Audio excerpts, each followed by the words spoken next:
Hello everyone to welcome to my channel. तो guys आज का हमारा ये पीपीटी पीएलसी का फोर्थ पार्ट है ये, और इसमें हम पढ़ेंगे इनपुट एंड आउटपुट मॉड्यूल। जैसे कि मैंने बताया था आई और स्लैश ओ आई, तो अब इसे इनपुट एंड आउटपुट मॉड्यूल से ही पढ़ना है, ठीक है। तो guys input and output module मैंने पढ़ाया है वैसे इसके प्रीवियस में, लेकिन कुछ चीज़ें रह गई है जो समझना ज़रूरी है। मैंने एक दो चीज़ बता दी थी, उसमें कवर अप नहीं हो पाया था, तो इस वीडियो में मैं पूरा कवर करता हूँ। बिना टाइम वेस्ट करे स्टार्ट करते हैं। पहला पॉइंट है physically connect to field device. Input and output module क्या होता है? Physically connect to field device. अब देखो गाइस, हम कितना भी कुछ प्रोग्रामिंग कर ले लैपटॉप में, लेकिन अगर हमें मशीन चलाना है तो कनेक्शन तो फिजिकल होते हैं ना, क्योंकि आप एक पोर्ट से कुछ भी कनेक्ट करोगे, एक नॉर्मल वायर भी होगी या फिर एक कनेक्शन भी होगा, वो एक वायर से होगा तो वो फिजिकली कनेक्ट होगा। तो उससे हम लैपटॉप में कनेक्ट करें प्रोग्रामिंग करके फिर उसको ऑन करें तो वो भी वही है, ठीक है। वो फील्ड डिवाइस यानी कोई भी डिवाइस से, हमारा लैपटॉप हो, कुछ भी डिवाइस हो, पीएलसी हो, कुछ किसी से भी अगर हम कनेक्ट करते हैं तो वो हमारा फील्ड डिवाइस। एक थोड़ा डिस्टेंस और रिमोट लोकेशन भी बोल सकते हैं, वही है, ठीक है। अब आते हैं सेकंड पॉइंट पे। अब आते हैं इनपुट मॉड्यूल। जैसे इनपुट मॉड्यूल में मैंने क्या बताया था, इनपुट में हम लगाते हैं स्विच, ये सब कुछ लगाते हैं, ठीक है। बस इतना ही पे छोड़ दिया था, सेंसर स्विच लगाते हैं, इतना ही बता था। अब पढ़ते थोड़े क्या होता है। Input module convert electrical signal coming in form of input field device.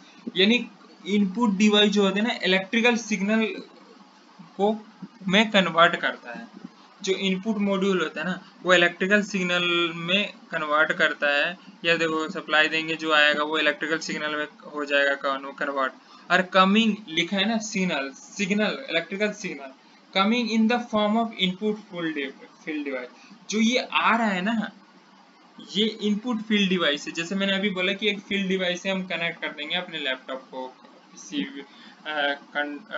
हमारा स्काडा हो, पीएलसी हो, जिस जो हमारा कंट्रोलिंग डिवाइस है नॉर्मल, तो वो तो फिजिकली कनेक्ट होता है। लेकिन अगर वो कमिंग आ कहाँ से रहा है, coming in the form of input field device, वो फील्ड डिवाइस से आएगा जब भी तो होगा ना, ठीक है। अब फील्ड डिवाइस से आ रहा है सच एज पुश बटन। अब देखो गाइस, मैंने आपको सिर्फ क्या बताया था, स्विच, सेम स्विच और बटन उसी में काम आ रहे हैं, ठीक है। अब देखो पुश बटन का मतलब क्या होता है, मैं थोड़ा दिखा दूं। नेक्स्ट वीडियो या फिर इस वीडियो में अगर आता है, पिक्चर है मेरे पास, इसी स्लाइड में मैं आपको बताऊंगा पुश बटन। पुश बटन का मतलब क्या होता है गाइस, हमारा ना एक पीएलसी के फॉर्म होता है NONC। एनओ का मतलब होता है normally open, normally close, NO और NC, ठीक है। ये दोनों बटन यूज होंगे। पुश बटन का मतलब होता है, तो गाइस आपने देखा है कि एक बटन होता है, डोरबेल, डोरबेल होता है, एक सर्कल सा होगा, उसे दबाएंगे ना, जब तक वो आवाज करेगा और जैसे ही छोड़ेंगे वो अपने आप बंद हो जाएगा। ये नहीं है कि नॉर्मल स्विच की तरह हमने स्विच ऑन करा तो वो ऑन हो गया, जब तक हम उसे ऑफ नहीं करेंगे वो ऑफ नहीं होगा। हमारा पुश बटन वैसा होता है कि एक बार पुश करा तो जब तक पुश करे रहेंगे उस समय तक चलेगा, फिर छोड़ देंगे बंद हो जाएगा। तो ये होता है पुश बटन। समझ में आ गया आपको? ठीक है। To electrical signal that the PLC can understand. अब ये बताया गया है कि हमारा जो कमिंग, जो फील्ड से आता है ना सिग्नल, ठीक है, डिवाइस से, वो इलेक्ट्रिकल सिग्नल में आता है और वो पुश बटन से आता है। जैसे पुश बटन दबाया तो वो आ गया, to electrical signal that can PLC. और इस चीज को पीएलसी अंडरस्टैंड करता है, क्योंकि पीएलसी में पुश बटन यूज होता है, पीएलसी में पुश बटन ही यूज होता है, पीएलसी में पुश बटन यूज होता है। और भी बटन होते हैं जो मैं आपको पूरी डिटेल में आगे बताऊंगा, लेकिन पुश बटन यूज होता है। ये पुश बटन एनओ में भी यूज होता है, एनसी में भी होता है, कभी बंद करने के लिए भी यूज होता है। ये होता है ना कि हमारा प्लांट चल रहा है, हमें थोड़ी देर के लिए बंद करना, तो उसे दबा दिया तो एनसी में यूज कर लिया हमने बंद करने के लिए। एनओ में अगर हमें चलाना है थोड़ी देर के लिए, हमें डोरबेल बजाना है तो 2 मिनट के लिए प्रेस करा। अब देखो डोरबेल ऐसा तो नहीं होता कि हमने स्विच दबा दिया अब वो बजता रहे। उसका स्विच भी अगर देखा जाए ना, तो आप एक बार नीचे की तरफ ऑन करोगे ना, वो अपने आप ऊपर चला जाएगा। होता है ना, ऐसा नहीं होता ना कि स्विच ऑन, कभी कभी डोरबेल में ये भी देखा होगा, स्विच ऑन करते के साथ ही वो अपने आप ऊपर चला जाता है। ऐसा नहीं होता कि वो स्विच नॉर्मल स्विच की तरह फैन की तरह ऑन करा, नीचे हो गया, फिर ऊपर करा, ऑफ हो गया, क्योंकि वो उतना ही टाइम के लिए होता है। डोरबेल दिन भर के लिए नहीं होता, जैसे गर्मी लग रही है तो पंखा चला दिया, समझा देगा। अब इसमें ही ज्यादा टाइम लगा दिया, कोई नहीं, समझ में आनी चाहिए। नेक्स्ट टॉपिक पे आते हैं, नेक्स्ट पॉइंट पे, आउटपुट मॉड्यूल। ये इनपुट आपका क्लियर है अब? ठीक है। अब output, output module take information coming from the PLC and convert into electrical signal. अब क्या है, देखो आउटपुट वो चीज होती है जो हमारा लास्ट में मिलता है, रिजल्टेंट हमें मिलता है, हम इनपुट में जो देते हैं तो हमारा आउटपुट लास्ट में वही मिलेगा जो हमने दिया है, ठीक है। तो आउटपुट मॉड्यूल टेक इंफॉर्मेशन, अब देखो कुछ भी कर दिया हमने तो वो इंफॉर्मेशन बन के हमें मिलेगा coming from the PLC and convert into electrical signal. अब देखो गाइस, लास्ट में अगर रिजल्ट मिलता है, चाहे हमने कंट्रोल करके लिया है, चाहे प्रोग्रामिंग करके लिया है, या सॉफ्टवेयर से रिलेटेड लिया, तो ये सब चीजें तो बीच में और इनपुट में लगी रहती है।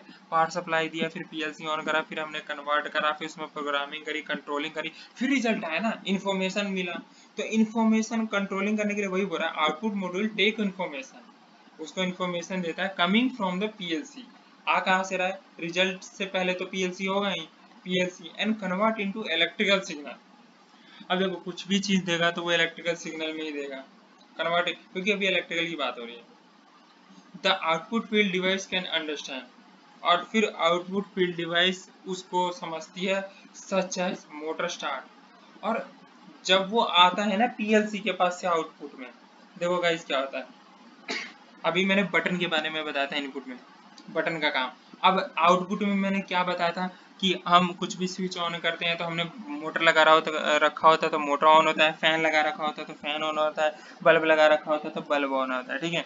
तो गाइस वैसे ही जब हमारा आउटपुट मिलता है ना इलेक्ट्रिकल सिग्नल में फील्ड डिवाइस से कनेक्ट समझ के उसको, तो वो हमें मोटर स्टार्ट करता है। ये आउटपुट की चीज हो गई। मैंने तो वो बताया था कि बटन कैसा होता है, उसके चक्कर में मुझे डोरबेल बताना पड़ गया था कि हम ऐसे दबाएंगे तो डोरबेल इतना बजता है, तो बटन के बारे में बताया था। और जब तक बटन नहीं ऑन करेंगे तो मोटर या बल्ब या फिर डोरबेल कैसे ऑन होगा, तो वही बात है, वो इनपुट हो गया। जब तक हम इनपुट नहीं देंगे तो आवाज कैसे आएगी डोरबेल की, वो आउटपुट हो गया डोरबेल। वैसे ही गाइस ये है मोटर, मोटर लास्ट है कि अगर हम स्विच दबाएंगे जब ही मोटर ऑन होगा, ऐसा तो नहीं होगा कि मोटर ऑन होगा फिर स्विच दबाएंगे क्योंकि पावर सप्लाई चाहिए होता है, ठीक है।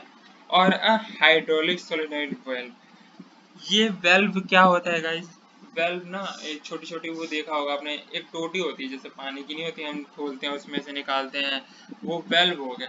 वेल्व उसी टाइप का होता है, एक छोटे छोटे होते हैं जिसको हम ना क्या करते हैं, हमने लगा रखा होता है कि यहाँ से मोड़ देंगे तो ये इस साइड से ऑन हो जाएगा, बंद करना चाहे तो इसे बंद, हाइड्रोलिक सोलेनोइड वेल्व। तो ये सब आगे पिक्चर आएगा उसमें ना, आपको पूरा डिटेल में क्लियर होगा। मतलब समझ जाओ ये भी एक मतलब वही है जैसे लास्ट में लोड नहीं लगाते, फैन ऐसे कूलर कुछ भी ऑन करना हो, जैसे मोटर स्टार्ट करा, सेम वही चीज है। उसी हिसाब से हमने ये लगा रखा है कंट्रोलिंग करके, जैसे आएगा उस हिसाब से हम चलाएंगे इसको जब तक इनपुट में मिलेगा। ये आउटपुट मॉड्यूल की बात करेंगे। इनपुट में पुश बटन था, स्विच विच होता है, सेंसर होता है। आउटपुट में भी सेंसर हो सकता है, ऐसा जरूरी नहीं है। तो लेकिन इसमें वो चीज होती है जो चीज हमें रिजल्ट मिला, जो चीज हमें चलानी है, आउटपुट। वही कंप्यूटर वाला केस है, इनपुट में जो देंगे वो आउटपुट में ऑन होगा। हमने एक स्विच बल्ब को दे रखा तो बल्ब ऑन होगा, दूसरा स्विच मोटर को तो मोटर को, नहीं तो एक ही स्विच दे रखा हो मोटर को तो मोटर ही ऑन होगा, जो दे रखा हो। अब आते हैं फोर्थ पॉइंट पे, ये काफी लंबा खिंच गया। इनपुट कोई नहीं गाइस, समझ में आना चाहिए। Input and output module from the interface by which input field device are connected in the controller. अब देखो गाइस इसमें बताया input output module from the interface by which input field device, ये इंटरफेस का मतलब होता है आपस में कनेक्टिंग, एक थोड़ा समझ सकते हैं इजी लैंग्वेज में, from the interface by which input field device are connected to the controller. और ये इंटरफेस करता है इनपुट फील्ड डिवाइस में, जैसे होता है ना गाइस आपस में कनेक्ट है सारा सिस्टम।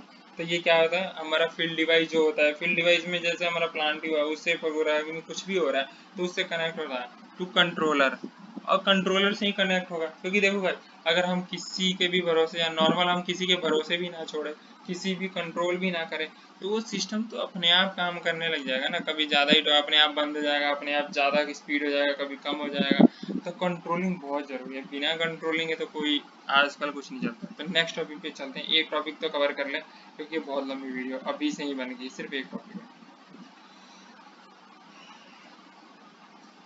गाइस। ये है topic types of input and modules. देखो जल्दी से कवर करता हूँ इसको, देखो थोड़ा सा समझने की बात है, वही बात है, थोड़ा समझ लेंगे तो हो जाएगा। देखो the following illustration different input output module type of different specific function. अब देखो types of inputs and output module, ठीक है गाइस। क्या है डिस्क्रीट, डिस्क्रीट क्या होता है, generate and receive on off signal. देखो डिस्क्रीट का मतलब क्या होता है, हम जनरेट करते हैं कोई भी, generate and receive on off signal, कोई भी ऑन या ऑफ हुआ सिग्नल उसको हम जनरेट करते हैं। और इसके एग्जाम्पल क्या होंगे, ऑन ऑफ चीज क्या करती है, स्विच से हमें पता, देखो पुश बटन जो मैंने बताया था वो भी वही कर रहा है, ऑन ऑफ डोरबेल। इंडिकेटर भी यही बताता है कि हमारा सिस्टम ऑन है या नहीं, इंडिकेटर लाइट हो गया, जैसे कार में भी होता है, सब जगह होता है, ठीक है। फोटो आइज भी यही होता है कि हमें पता चल जाता है कि यहाँ सेंसर से यहाँ कुछ आ चुका है, तो वो भी यही काम कर रहा है ऑन ऑफ का, ठीक है। स्टार्टर्स ये भी यही काम कर रहा है कि स्टार्ट हुआ है ऑन हुआ। अब एनालॉग पे आता है, एनालॉग क्या होता है, generate and receive variable input and output signal. Variable का मतलब होता है जो चेंज हो पाए, ठीक है। Generate and receive variable input and output signal, input और आउटपुट सिग्नल दोनों को करता है, ठीक है, एनालॉग। अब इसके एग्जांपल क्या होते हैं, टेम्परेचर। देखो टेम्परेचर इनपुट में भी होते हैं, आउटपुट में भी होते हैं। हमारा इनपुट कैसा चल रहा है, आउटपुट में ज्यादा टेम्परेचर तो नहीं आ रहा।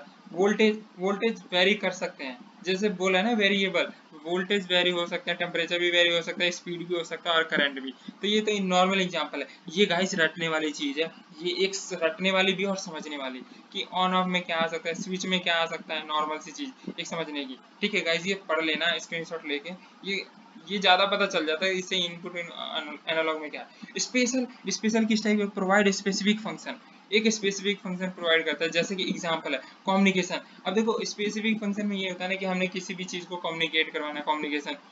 पोजिशनिंग कंट्रोल, देखो हमें किस चीज को कहाँ रख के कंट्रोल करना है, ठीक है। पोजिशनिंग होता है ना कि हमने इसको यहाँ पे रख के हम कंट्रोल कर सकते हैं, जरूरी नहीं यहाँ से नहीं हो रहा तो, ठीक है। प्रोसेस कंट्रोल, हम उस पे जो प्रोसेस हो रहा है उसमें कंट्रोल करते हैं कि कुछ भी चीज करके, ठीक है। इंटीग्रेटेड, अब इंटीग्रेटेड क्या है, uniquely package module where chassis input output module field wiring and field device are integrated as a unit.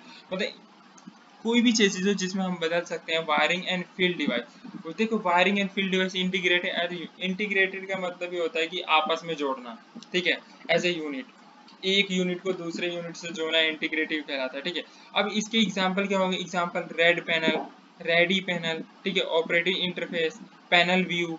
देखो इंटीग्रेटेड जब ही होता है जब पैनल तो पता है नॉर्मल नहीं होता, वो कितने बड़े होते हैं और उनकी वायरिंग कितनी उलझी पड़ी होती है और कितनी बड़ी बड़ी, नहीं देखी होगी तो मैं पक्का दिखाऊंगा इस पे, ठीक है। लेकिन इस वीडियो में नहीं, नेक्स्ट वीडियो में या फिर उसके नेक्स्ट वीडियो में अलग से बना के, क्योंकि पैनल की वायरिंग बहुत है, जो terminal, data liner, message display, ये सब चीज बहुत कॉम्प्लिकेटेड होती है और इनको इंटीग्रेटेड करना बहुत ही उलझन वाले नहीं लेकिन बड़ी होती है, तो इसीलिए इसको इंटीग्रेटेड में रखा है। स्पेशल भी पता चल गया, कम्युनिकेशन, एनालॉग में भी वोल्टेज वेरी सब करता है और डिस्क्रीट में ये। तो गाइस ये वीडियो यहीं खत्म करते हैं और ये सबसे बड़ी वीडियो में भी बन गई है अभी तक। तो गाइस नेक्स्ट वीडियो में मिलते हैं, काफी अच्छा टॉपिक था, दूसरी बार देखना पूरा समझ में आएगा, मैं जीरो से ही समझा रहा हूँ। Okay bye guys.